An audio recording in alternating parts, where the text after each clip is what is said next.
This video was created by VinylicPuma of VinylicPumaGaming. Hey guys, I'm going to have a Q&A next video. Please be sure to leave a question if you want to participate. So one of the problems with being out in the wasteland is that you're eventually going to need a beverage, whether that be water to stay hydrated, some soda for the kick, or some alcohol to unwind. Both the old and new worlds have you covered. There's a surprising amount of refreshment out there in the wasteland with your name on it. All you have to do is have the courage to find it. Today I'm going to be going over some of the best refreshments in the post-apocalypse. We're going to be going over everything from soda to alcohol and more. These are what I think are the top 8 best drinks, alcohol, and other liquid consumables in Fallout 4. Number 8. Vodka.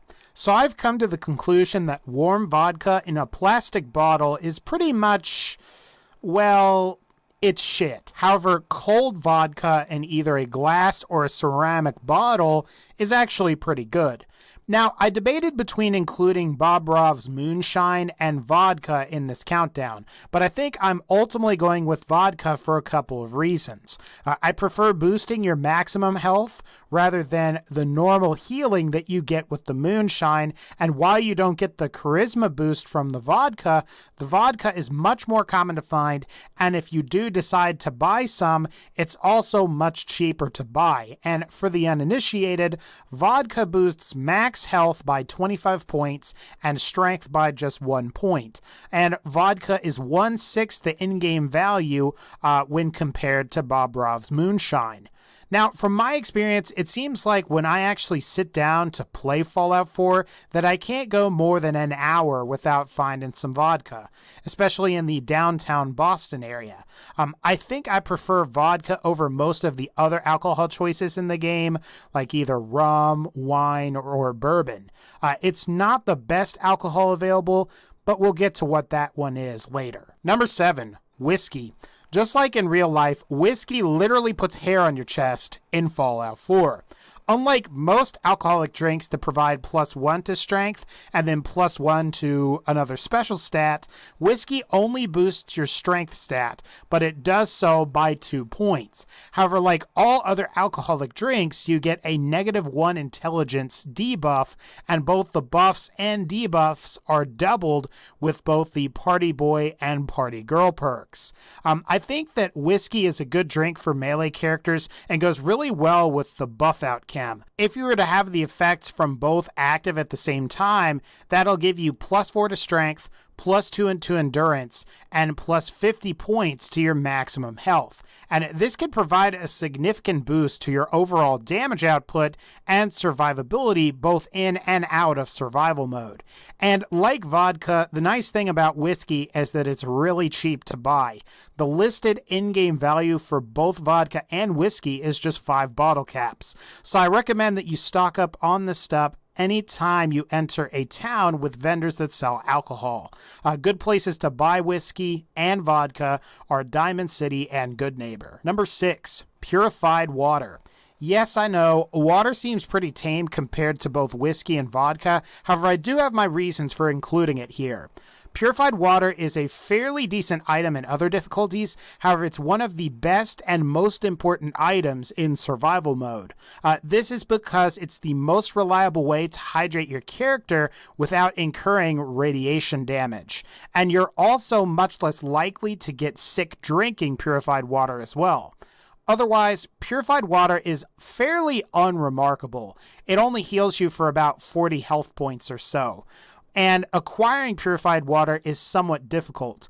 Your settlements will produce it provided you have a water purifier at a settlement. You can also find and fill empty bottles with purified water from the water purifiers you built at your settlements, or alternatively, you can craft a purified water at a cooking station. It is somewhat inefficient though, as it does require 3 dirty water.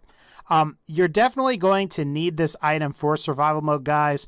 Otherwise, you'll get sick and you'll get irradiated. Number 5, Dirty Wastelander. Come to think of it, I'm not sure if I've ever had whiskey and Coke. It sounds gross? I don't know, maybe I shouldn't judge. The best way to describe Dirty Wastelander is that it's an improved version of whiskey. This is because the Dirty Wastelander provides +3 to strength instead of +2. And you also get a +1 buff to charisma as well. Now, unfortunately, you get a -2 debuff to intelligence instead of the standard -1 debuff that you get from regular whiskey. But with the Party Boy and Party Girl perk, you can get +6 to strength just from drinking one Dirty Wastelander. However, you would get a -4 debuff to your intelligence. Now, depending on how you look at it, intelligence mostly determines the rate at which you gain experience and not much else. So it's not a big deal if you have a significant debuff to your intelligence, especially if you're not really concerned with trying to get to the next level. So say you're like level 80, it's not a big deal if it takes you just a little bit longer to get to level 81. Now, like whiskey, though, Dirty Wastelander is a great drink to have if you're melee based, as the +3 to strength will boost your damage as well as boost your overall carry weight. Now, to craft Dirty Wastelander, you will need 1 mute fruit, 1 Nuka-Cola, and 2 whiskey. Number 4. Ice Cold Vim Quartz. So, fun fact, in case you guys were wondering, Vim is based on the real-world soda called Moxie. However, I'm not able to tell what specific variant of Moxie that Vim Quartz is based on. Now, so for those of you that don't know, Vim got added with the Far Harbor DLC, and Vim Quartz is one of the better variants of Vim out there for what I would like to call like general purpose use. This is because Ice Cold Vim Quartz heals the player for 750 health points. It replenishes your action points by 35 and increases your carry weight by 20 pounds for 5 minutes. I highly recommend that you produce ice cold versions of this drink, as regular Vim Quartz only heals you for 75 hit points, which is kind of bizarre because that's like 10% of what the ice cold version does. Now, Vim Quartz can be crafted with 1 Vim, 1 carrot, and 1 bubblegum.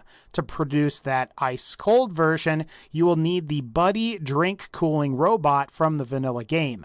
You can also occasionally find Vim Quartz as you travel throughout Far Harbor. Number 3. Ice Cold Vim Refresh. So Vim Refresh appears to be somewhat based on an actual Moxie product called Moxie Energy Drink. Kind of neat.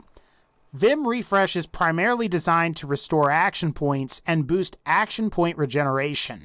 It also heals the user for some health as well. And like all variants of Vim, Vim Refresh has an ice cold version, which is the version that I'm going to be discussing here. Now, Ice Cold Vim Refresh heals the user for 75 hit points, restores 60 action points, and boosts action point regeneration by 12 points per second for 1 minute. Now, compared to regular Vim Refresh, you're getting 50% more HP restored, almost twice as many action points restored, and you're getting 20% better action point regeneration with the Ice Cold Vim Refresh. While you can find Vim Refresh randomly, you can also craft it with 1 Dandy Boy Apples, 1 Gourd, and 1 Vim. Obviously, to make the ice cold version, you're going to need the Buddy drink cooling robot as well, sort of like you did for the Vim Quartz. Number 2. Nuka-Cola Quantum. We can't talk about drinks in a Fallout game without mentioning Nuka-Cola. Nuka-Cola Quantum just happens to be the best of what the Nuka-Cola Corporation has to offer. Like some other drinks in Fallout 4, Nuka-Cola Quantum has an ice-cold version which boosts the standard version's effects. Ice-cold Nuka Quantum heals you for 650 health points, restores 125 action points, and deals 5 radiation damage to your character. This makes it a good item to have when you've got low health and you've depleted your action points. You can simply drink a Quantum and get right back into the fight. The problem with Nuka-Cola Quantum is that it is a rare item, and unlike Vim Refresh, Vim Quartz, or just Vim in general, it cannot be crafted. You can't really buy it from anyone, and you'll have to find some throughout the wasteland. If you do find some Nuka-Cola Quantum, I recommend that you save it and store it somewhere until you can make the ice-cold versions of the drink. The ice-cold version is a decent upgrade overall. Number 1. The Refreshing Beverage. Well, guys, who knew that some antiseptic, a little bit of blood, and some water could taste so good? If you're not familiar with this item, the Refreshing Beverage is possibly the best healing item in Fallout 4, both for non-survival and for survival mode characters. In survival mode, the Refreshing Beverage functions like a stim pack might in normal mode, in terms of the health regeneration rate. It can also be used to deal with various levels of dehydration as well in survival mode difficulty. Now, not only can you recover HP with the Refreshing Beverage, but you can also eliminate radiation damage you've accrued over time. However, it is worth mentioning that the effect is weaker in survival mode, as it goes from curing 1,000 radiation damage to just 100 radiation damage. Even still, curing 100 radiation damage is pretty significant.